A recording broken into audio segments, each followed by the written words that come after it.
जी जरूर। भारतीय जनता पार्टी का मानना ये है कि सुखविंदर सिंह सुक्खू सरकार को अपने अंदर झांक के देखना चाहिए कि उन्होंने किस प्रकार से जो है प्रदेश की आर्थिक स्थिति को बिगाड़ा है।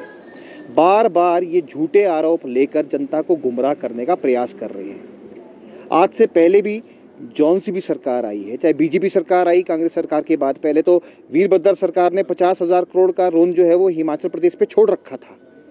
उसके बाद हम बताना चाहते हैं कि भाई 69,000 करोड़ का लोन जो है जब हम गए तब था, पर ये 11,000 करोड़ की एक फिगर जो है ये अतिरिक्त जो है लोन के अंदर जोड़ के जनता को गुमराह करने का प्रयास कर रहे हैं।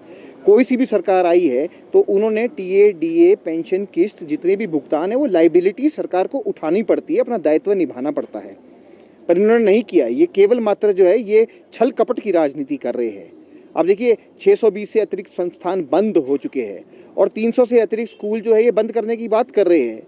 अगर ये बोलते इससे पैसा बचेगा तो पैसा नहीं बचेगा, इससे हिमाचल प्रदेश के विकास में बाधा आएगी, बाधित होता है, इससे विकास रुकता है।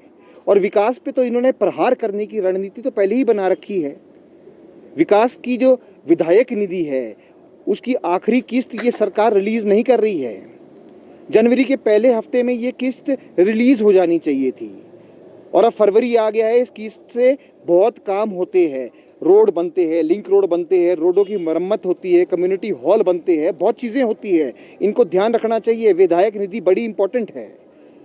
इससे पहले जो है कोरोना काल में भी ये निधि को जो है वो थोड़े टाइम के लिए बंद किया गया था, पर उसके बाद 1.80 करोड़ की ये निधि थी, पर जयराम ठाकुर सरकार ने 22-23 में वित्तीय बजट के अंदर इसको 2 करोड़ रुपए कर दिया गया, 20 लाख रुपए बढ़ाई गई।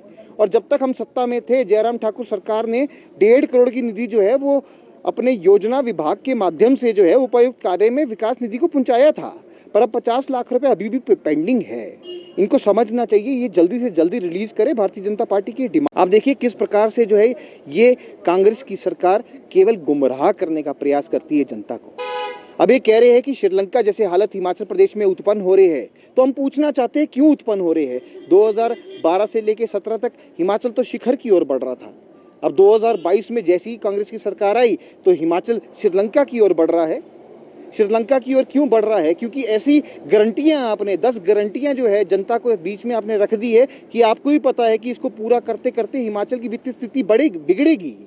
अगर 10 लाख महिलाओं को 1,500 रुपये आप गारंटी दे रहे हैं और उसको आप पूरा शुरू करेंगे तो तकरीबन 1895 करोड़ का खर्चा जो है आपका सालाना वो खड़ा है। इसी प्रकार से 10 योजनाओं को आप लागू करेंगे तो आपका 10,000 करोड़ से अधिक का खर्चा जो है वो आपके आगे खड़ा है। ओपीएस का जो खर्चा है वो 4 साल बाद दिखेगा। ओपीएस की आप बोल रहे हैं कि 80,000 करोड़ रुपए केंद्र से नहीं आए, एनपीएस को बंद किया जाए, कब लागू किया जाए? आपने तो 13 तारीख को जनवरी 13 में जब हमने कैबिनेट में पास कर दिया, पर कहाँ है नोटिफिकेशन? तो आप बोल रहे हैं कि छत्तीसगढ़ की नोटिफिकेशन का इंतजार है, पर छत्तीसगढ़ ने तो नोटिफिकेशन निकाल दी, पर उसको भी पढ़ के आपसे नहीं हो पा रहा है। अब आप जो है लीगल डिपार्टमेंट को भेज रहे हैं, उस पर राय मांग रहे हैं। आपको पता है कि ओपीएस देना घातक है।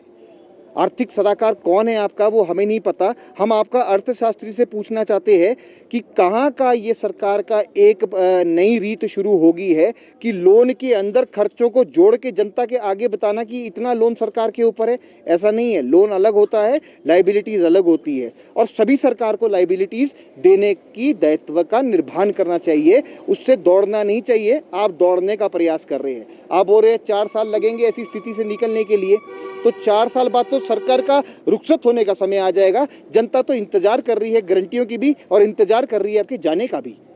मैं आपके सामने एक और मुद्दा लाना चाहता हूँ। सीमेंट फैक्ट्री बंद पड़ी है, 104 करोड़ का तो सीमेंट बिक्री से घाटा हो गया है।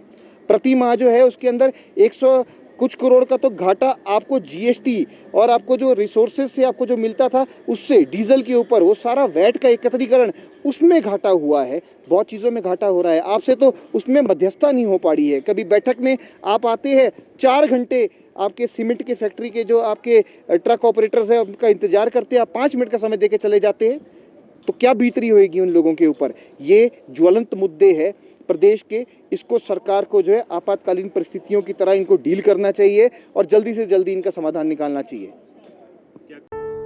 भूषण ज्वेलर्स, अनमोल रिश्तों के लिए।